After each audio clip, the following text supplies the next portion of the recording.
All forms of agriculture is reliant on fuel and diesel for operations.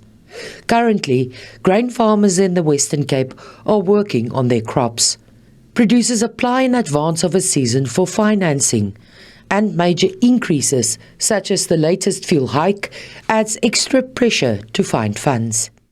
We need also to have a look at the increase in diesel price or fuel price in conjunction with the close to doubling of fertilizer and chemical price increases. A further risk is that producers need to do their budgets beforehand and apply for OPEX.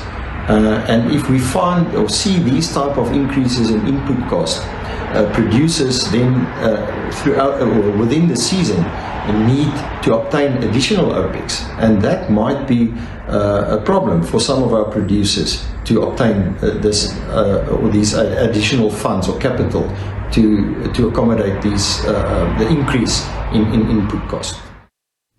Agri Western Cape says year on year, the prices of fuel for the months of April, May and June have increased by 45%, 55% and 60% respectively. For grain producers, 20 litres of fuel is needed for every hectare in production. These increases has driven up the price by 120 rand per hectare, and consumers will feel it.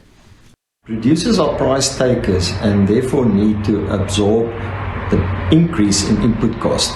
The question is, who's going to absorb the increase down the value chain?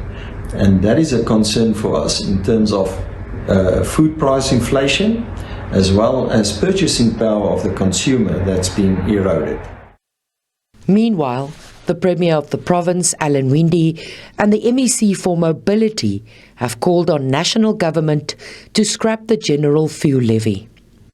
I call on the National Minister of Transport, Minister Mbalula, to join our fight against the increase in the price of fuel, given the huge impact on the transport sector and the adverse knock-on effect throughout the economy. Let's start by jointly fighting for the scrapping of the general fuel levy to ease the impact of the record fuel price increases. I plead with Minister Mbalula to engage his cabinet colleagues, the Minister of Finance and Energy, and ask them to put the needs of our already struggling commuters and motorists first and stop the exorbitant tax rate on fuel that is imposed by the national government. South African producers get little to no subsidy from government, as is in countries in Europe, among others. But Strydom says local producers are consistently still among the best in the world, steadfastly delivering quality produce. Mariska Botha, SABC News, Cape Town.